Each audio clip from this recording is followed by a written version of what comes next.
Welcome into this Five Clubs conversation. I'm Emma Carpenter, and I have a very, very special guest here with me today. This person has over 90 worldwide victories, including 72 wins on the LPGA Tour and 10 major championships.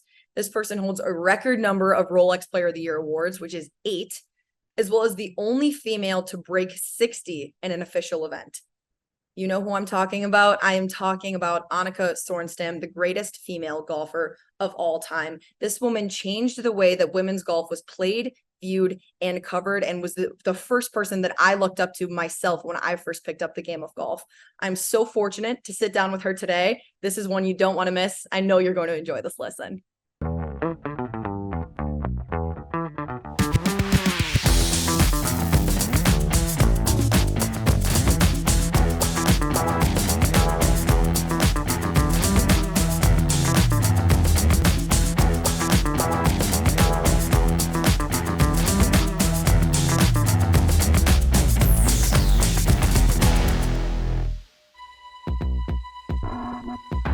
Think this is only a grip? It's only my soul connection to this. It's only in my hands on every single shot. It's an extra 2 yards of carry when it matters most. Yeah, only a grip. Mine are only golf pride. Respect the grip. And with that, I welcome in Miss 59, Annika Sorenstam. Annika, thank you so much for taking the time today and joining me on Five Clubs. I know you have an incredibly busy schedule, so thank you so much. Of course. Good to see you, Emma. Good to see you too. And happy belated birthday to you. I know it was your birthday a couple of days ago.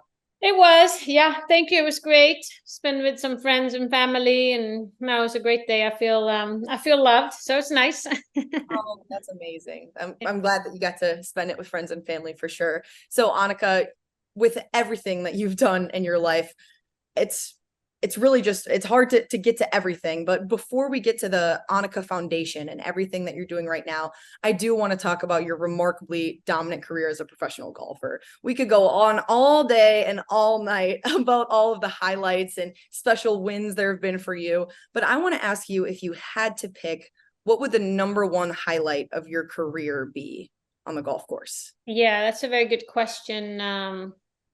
It's hard to pick one, which is a nice problem to have. I feel very fortunate. And, when I look back at my career, I achieved a lot more than I ever thought I could. And, it's hard to single out. 17 years of professional golf, and, I've seen a lot and experienced a lot. And, winning the US Open in 1995, because that was, kickstarted my career. I was a second year professional on the LPGA, and I've always dreamed about winning the biggest tournament in women's golf, which is the US Open. And I came from behind and beat Meg Mallon, who was one of the favorites and one of the top players in the world. And I would say that victory was had such a big meaning in many, many ways. But obviously shooting 59 is but it has a different purpose, a different meaning, and a different time. But I would probably say that victory was kind of what got me going. Absolutely. It proved to yourself, proved to everyone in the world that something special was going to happen. So you were dominant, Annika. Dominant is an understatement to say what you were for the years that you played. You've been vocal about the impact and the importance of the mental game, as well as practice, routine, and many other factors that attribute to success. But when really speaking of your unmatched success on the golf course time and time again, what would you attribute that to? Well, there's nothing you can achieve in life without hard work and dedication and commitment. I would say my focus and, just wanting to be as good as I possibly, could be. I think it's kind of the root of everything. I enjoyed the journey. Maybe not so much. I enjoy the ups, maybe not so much the downs, but that just kind of comes with the territory. But I would say it's just that, constant pushing, constant trying to get better and, push myself, push the envelope, and just trying to be out there and be a trailblazer, I think is really what, fired me up every morning. That's what motivated me to, to really reach my full potential. So really just, you would say your desire to win and everything that you put into it is what you would attribute that success to? Yeah. I mean, I think this, it's not just so much, I mean, we hear this all the time, the destination, and but I think kind of the journey to get to where you want to achieve, all these different journeys, because I set goals, and there's a journey to the first goal, there's a journey to the second goal, and you just kind of keep climbing. And I enjoyed the hard work, and I certainly cherished the results. And when I achieved something, it was like, well, that was great, what can I do next? And then you set a new goal, and then it's like, well, how do I get there? Then you somehow map it out, and then achieve that one. And then I just kind of kept going. And so I think that's what just drove me, is achieving, and then wanting to achieve more, and just be more excited about, like, what how far can I get? So it was just it was a really nice ride. You are considered to be the greatest female golfer of all time. It's such an honor to speak with you today. But when throughout your career did you know, if you did know, that is a title that you would hold one day, that you would be known to have? Well, thank you, Emma. You're so sweet. I mean, I don't, I appreciate when you say that, but I guess, I really don't look at it that way. I mean, I'm just another human being that, love what I do and have done it well. But, I never really, that wasn't really my goal. I think the goal was more just, to be good at what I was doing and having fun doing it. And then kind of things just kind of led to, just kind of follow the path, I guess. But I mean, it's a nice compliment, and I don't take it lightly. I really honestly feel that that's, privilege and an honor to, to be mentioned in that manner. So, but again, I mean, I know what it's like to grow up. I mean, it wasn't that long ago that I was in your shoes, and you look at people that have done well in in the fields that you're interested in, and you look, and we learn, and we analyze, and we, improve, and we study. And I mean, I've done the same thing. I mean, when I joined the tour, I looked at the Hall of Famers, and like, okay, what are they doing? What can I do? And how do I push myself? And, when you're a driven person, you just don't wake up in the morning and feel like there's nothing. There's always something. There's, whether it's being a mom or an entrepreneur or being a philanthropist, it's always this, searching to make a difference, to make this day better than yesterday. And it's just, I know that people that are kind of driven that way, and that's kind of how we go about things. But when people recognize it from the outside, of course, it warms my heart. I know when I first started playing golf, you were a person that I immediately was watching videos of, and that I wanted to emulate, and I looked up to you my entire golf career. But was there someone specifically that you looked up to in that time? Yeah, I mean, it might sound funny, but I mean, we really didn't have the media, the social reach, and especially not women's golf that we do today. I mean, today you can literally get any information you want at any time on whoever. And I mean, at that time, it was a lot of men's golf. I mean, I saw and heard, Nancy Lopez was, one of the first, and then it was Betsy King and Pat Bradley and Beth Daniel. And I mean, to just name a few, obviously before that was Kathy Whitworth, but she was, a little too, it was like my parents' generation, so to speak. So it was, but Nancy was more somebody that was like, wow, she's not that far off. And then Lisa Norman from Sweden, she won the US Open in 1988, and I was 17. And I remember just like, this was a big deal in our country to win the, the biggest tournament. And so that's when I started to, dream, or like just at least have a vision, like maybe if she can do it, maybe there's a chance I can do it, because she comes from a small town. I live in a small town. I'm from Sweden. So I think those are the things that, without really knowing and paying attention, I think we're role models wherever you go. And you are too, Emma. And we're all different ways. People look up to people that have done well. And that's when I started to dream. And so, but I would say, to finish up the answer is, I looked at different people for different things. I mean, in golf especially, it was like, well, this person drives it well. This person has power. This person is so, focused, great short game, just very, just have this personality. And I I tried to learn from everybody on the things that I liked, and thought, if I can pick a little bit here, a little there, then maybe I can bundle it up and be good at a few things. So I think that's really how I approached it. But it wasn't until I came to the US where I went to an LPGA tournament. I can see these players live, and and it was just like, wow, this is what I want to do one day. That's absolutely right. There's so much to learn from people. There's so much to learn. That's amazing. With that being said, Annika, you've completely changed women's golf in so many ways, but there's so much more to you than golf. Can you tell me about some of your passions and what makes you you off the golf course? Thank you. Well, I mean, obviously golf is kind of the beginning and the pillar, but you're right. I mean, in the end of the day, we're just human beings that play golf. And I would say, at this time of my life, as you know, we go through all these chapters, and my family is what's most important. Our kids, Ava is 14 and Will is 12, and it's just fun to be able to be a parent and be able to give back and give them the footings, hopefully, that they need. But I'm also quite driven when it comes to entrepreneurship and the foundation, just making sure that make an impact in the next generation. And so, but I'm also quite believe it or not, I'm quite homey, in the sense that maybe because I've traveled so much, that I love being home. I love to cook and hang out we have friends come over, and just, I don't know, I just love that part of it. Maybe because it's like when you don't get to do those things, they're fun.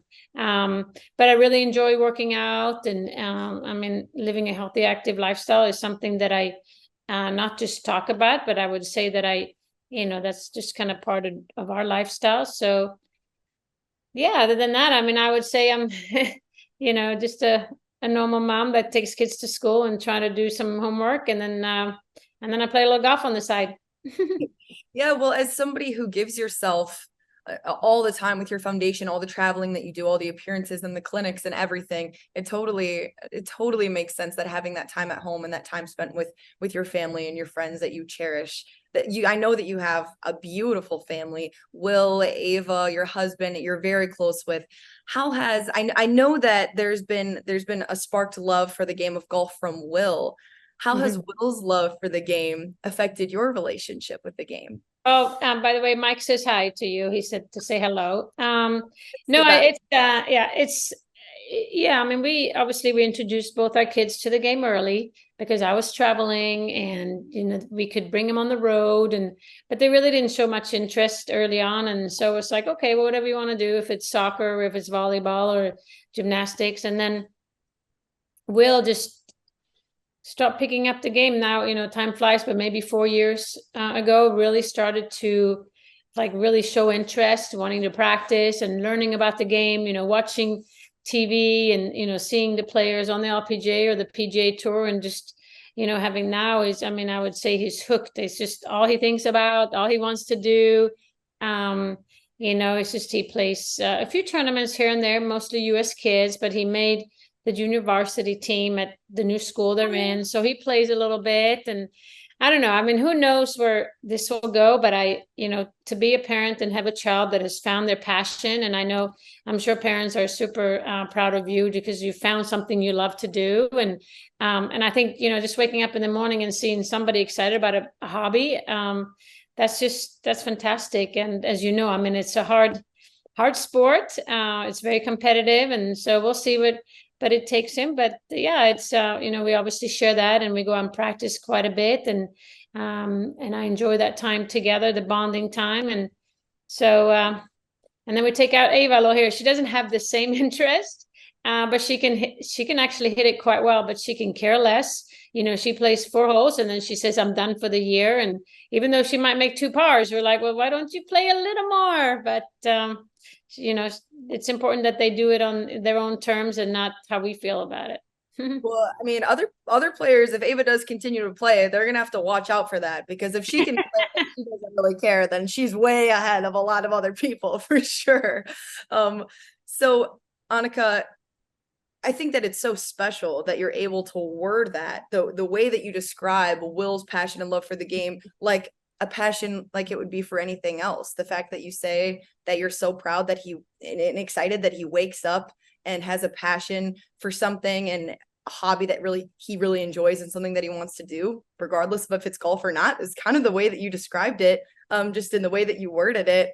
I think is really, really special coming from you and just your role in the entire sport. But you, speaking of things and your passions off the golf course, you retired from professional golf in 2008. You started the Annika Foundation in 2007. The goal of your foundation is just to really develop women's golf overall by encouraging and teaching children how to live a healthy lifestyle through fitness and nutrition. The Annika Foundation hosts junior events, amateur events, collegiate events, professional events. In 2023, they're on 5 different continents, 7 events on 5 different continents, in addition to your Share My Passion clinics, which I was lucky enough to help you with in Minnesota a couple of years ago. But with everything that you've done, golf was your passion your whole life. You made history as the first female to break an incredibly long list of records. You already changed the game of golf specifically for women. When did you know in your life, in your career, that you wanted to change the game of golf by your actions made off the golf course? Yeah, I mean, again, I think, just starting out playing it for fun and my hobby and then obviously, trying to achieve my goals. I think, again, things just kind of fell into place, or it just kind of took me that route.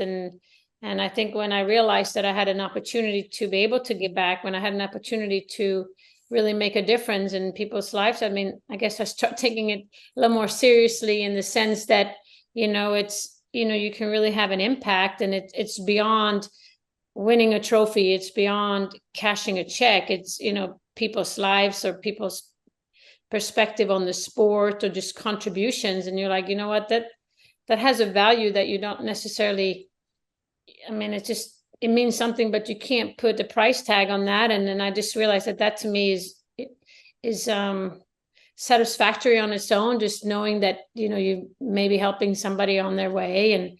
And so I think it's just kind of grown, but when we put the foundation together, it was just more of a, like, this is really happening. You know what I mean? I did things before, but it wasn't so organized. Now it's more of a mission, like we have a vision. This is what we're trying to do. And we document that, we share it, and, we live it. And I think that's really what's made the difference, is to be able to see, the progress that we're making, whether it's just following players' careers or keeping in touch with them, or just, looking at data and statistics on girls golf. And there's a lot of things I think just, makes it worthwhile, the travel and the the commitment. And it's just, if whether I go to Argentina, and then 2 years later I see one of the girls playing for Arkansas, and they end up and they play in our tournament in Minnesota. It's like, you kind of, so you follow them from afar, and just to kind of see. And now you see this young lady who's mature and getting an opportunity to learn a language, a new culture. You're like, well, I mean, that to me is just really cool. And we've seen numerous of those examples where, they grow from, just slowly through the game of golf. And it just makes me proud to be part of the sport, and be able to, to help shape, the next, players like yourself. And I mean, I know you're doing it in your way, and I know you will continue to do so. And it's just, it's I find it joyful as well.